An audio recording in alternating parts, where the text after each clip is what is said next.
ఏ గాయన పనే మంచిగుందిరా 20 ఎకరాలు కౌలుకిచ్చిండు ఇటు ఈ పైసలు అటు రైతు బంధు పైసలు ఇంకేం కావాలే కాలు మీద కాలేసుకొని పరాకతిగా బతకొచ్చు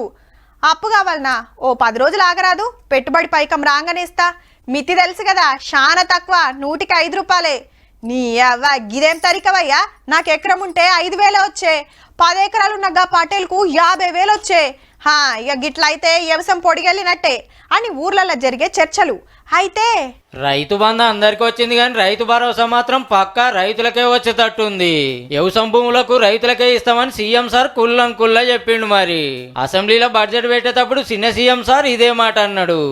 సాగు చేయటానికి పనికిరాని కొండలు గుట్టలు ఆఖరికి రోడ్లు ఉన్న స్థలానికి కూడా రైతు బంధు సాయం ఇచ్చారు పెట్టుబడిదారులు బడా రియల్ ఎస్టేట్ కంపెనీలు కొనిపెట్టుకున్న వేలాది ఎకరాలకు కూడా రైతు బంధు సాయం అందింది తెలంగాణలో మొత్తం రైతులు 70 లక్షల మంది రైతు బంధు ఇస్తున్న భూమి 1,54,00,000 ఎకరాలు పంచే పైకం 7,720 కోట్లు ఉత్తర 2,000 కోట్లతోటే 40 లక్షల మంది ఎగిరిపోతున్నారు కడమ 30 లక్షల మందికి 5,720 కోట్లు పోతున్నాయి అంటే ఎక్కువ మందికి తక్కువ పైకం తక్కువ మందికి ఎక్కువ పైకం ఇలా 170 మంది పెద్ద మోతవర్లేనట అంటే ఫామ్ హౌజులు కట్టుకున్నోళ్ళు పెద్ద పెద్ద వ్యాపారాలు చేసేటోళ్ళు సినిమాలు సెలబ్రిటీలు కాంట్రాక్టర్లు బిల్డర్లు లీడర్లు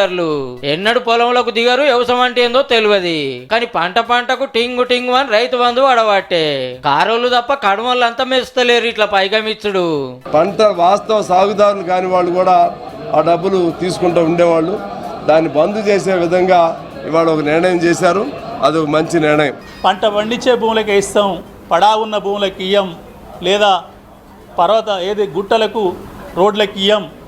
కౌలు రైతులకు కూడా ఇస్తామని చెప్పారు దీన్ని కూడా స్వాగతిస్తున్నా అందుకే పంటలు పండుతున్న భూములకే బురదలకు దిగే రైతులకే పెట్టుబడి సాయం చేయాలనేది కాంగ్రెస్ సర్కార్ ఆపోచన అప్పుడు పంచే పైకం తక్కువ అవుతుంది ఎకరానికి 7,500 ఇవ్వచ్చు కౌలు రైతులకు కూడా ఆసరా కావచ్చు అని ప్లాన్లు వేస్తుర్రు అన్నట్టు